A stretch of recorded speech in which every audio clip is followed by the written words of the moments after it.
ചരിത്രപ്രസിദ്ധവും പുണ്യപുരാതനവുമായ ക്ഷേത്രമാണ് കൊട്ടാരക്കര പടിഞ്ഞാറ്റിൻകര ശ്രീ മഹാദേവ ക്ഷേത്രം. ദക്ഷയാഗത്തിൽ ക്ഷണിക്കപ്പെടാതെ ചെന്ന് അപമാനിതയായ സതീദേവി ദേഹത്യാഗം ചെയ്യുന്ന വാർത്ത കേട്ട് കോപിഷ്ഠനായ ശിവഭഗവാന്റെ ഭാവമാണ് പ്രതിഷ്ഠ. അതുകൊണ്ട് തന്നെ അഷ്ടാഭിഷേകവും ജലധാരയും മഹാമൃത്യുഞ്ജയ ഹോമവും പ്രധാന വഴിപാടുകളാണ്. കൊത്തുപണികളാലും ശില്പഭംഗിയാലും സമ്പന്നമാണ് ക്ഷേത്രനിർമ്മാണം. അകത്തേക്ക് പ്രവേശിക്കുന്ന ഏതൊരു ഭക്തനും ഭക്തിയുടെയും മനസ്സമാധാനത്തിൻ്റെയും അന്തരീക്ഷം ഇവിടെ നിന്നും ലഭിക്കുന്നു.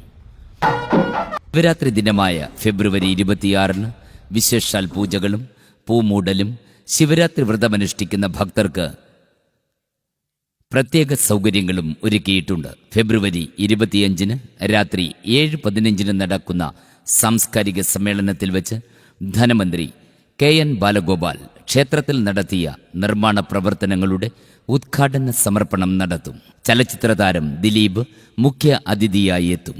Devaswom board president PS Prashanth തുടങ്ങിയ പ്രമുഖർ ചടങ്ങിൽ പങ്കെടുക്കും. 4 വർഷമായി പടിഞ്ഞാറ്റിൻകര മഹാദേവ ക്ഷേത്രം ഉപദേശക സമിതി പ്രസിഡന്റ് കൂടിയായ വിനായക S അജിത് കുമാർ ക്ഷേത്രത്തിന്റെ ആധ്യാത്മിക ഭൗതിക പുരോഗതിക്കായി നിരവധി കാര്യങ്ങളാണ് ചെയ്തുവരുന്നത്. നാലമ്പലത്തിലെ ചുറ്റുവിളക്ക് പിത്തള പൊതിഞ്ഞ് വിളക്കുകൾ പിടിപ്പിച്ച് മനോഹരമാക്കി. വാതിലുകളും പിത്തളപാകി. ഇതിനോട് ചേർന്നുള്ള മുറ്റം കല്ലുപാകി. പ്രദക്ഷിണപാതയ്ക്ക് വലിയ നടപ്പന്തൽ സ്ഥാപിച്ചു. നാഗരാജാവിന്റെ ഭിത്തികൾ ബലപ്പെടുത്തി മേൽക്കൂര സ്ഥാപിച്ചു. ഉപദേവാലയങ്ങളിലെ തിരുമുറ്റം കല്ലുപാകി. തകർന്നു വീഴാറായിരുന്ന ദേവസ്വം ഓഫീസ് നവീകരിച്ചു. അവിടെ നിന്നും കിട്ടിയ വലിയ ചീനഭരണികൾ പ്രത്യേക ഷെഡ് കെട്ടി ഭക്തജനങ്ങൾക്ക് കാണാൻ കഴിയുന്ന രീതിയിൽ പ്രദർശിപ്പിച്ചു. പുതിയ കോൺക്രീറ്റ് സ്റ്റേജിന്റെ നിർമ്മാണം യുദ്ധകാല അടിസ്ഥാനത്തിൽ പൂർത്തിയാക്കി. ഭക്തജനങ്ങളുടെ സഹകരണത്തോടെ 4 കോടി രൂപയിലധികം മുടക്കി സ്വർണ്ണക്കൊടിമരം പ്രതിഷ്ഠിക്കുന്നതിനുള്ള പ്രവർത്തനങ്ങൾ അവസാന ഘട്ടത്തിലാണ്. ഒരു ക്ഷേത്രത്തിന് വേണ്ടി ഒരാൾ 3 കോടി രൂപയൊക്കെ മുടക്കുമെന്നത് ചിന്തിക്കാനാകാത്ത കാര്യമാണ്. തന്നെ താനാക്കി മാറ്റിയത് തന്റെ ഇഷ്ടദൈവമായ തമ്പുരാനും മഹാദേവനുമായതുകൊണ്ട് എന്തുകൊടുത്താലും മതിയാവില്ലെന്നാണ് അജിത് കുമാർ പറയുന്നത്. ഒരിക്കൽ ബിസിനസ്സുകളെല്ലാം തകർന്ന് സർവ്വതും നഷ്ടപ്പെട്ട് ആത്മഹത്യ ചെയ്യാൻ തീരുമാനിച്ചു. അതിനു മുമ്പ് ഗണപതി നടയിൽ എത്തണമെന്ന് ഉൾവിളിയുണ്ടായി. നടയിലെത്തി സാഷ്ടാംഗം പ്രണമിച്ച് കണ്ണീരുമായി ഏറെ നേരം കിടന്നു.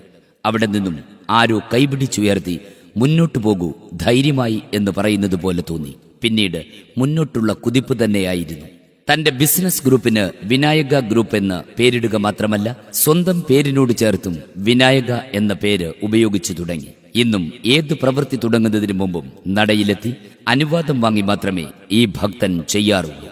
സാധാ തൊഴിലാളിയായി തുടങ്ങി contractor, auto consultant, 3 wheeler, 2 wheeler, 4 wheeler automobile dealer, ഗൾഫിലും സിംഗപ്പൂരിലും വിവിധ വ്യവസായ സംരംഭങ്ങൾ, നിരവധി സിനിമകൾ, വിവിധ സംരംഭങ്ങളിൽ മുതൽ മുടക്കുകൾ തുടങ്ങി വിവിധ മേഖലകളിൽ കഴിവ് തെളിയിച്ചു കഴിഞ്ഞു. ഇതിനിടയിലും നാടിനെ മറക്കാതെ നാടിനും നാട്ടുകാർക്കും ഭഗവത് സേവയ്ക്കും വേണ്ടി തന്റെ വരുമാനത്തിന്റെ മുന്തിയ പങ്ക് മാറ്റിവെക്കുന്നത് എന്തിനാണെന്ന് ചോദിച്ചാൽ എല്ലാം തമ്പുരാൻ തരുന്നു, കഴിയുന്നിടത്തോളം സമൂഹത്തിന് കൊടുക്കാൻ ശ്രമിക്കുന്നു എന്നാണ് മറുപടി.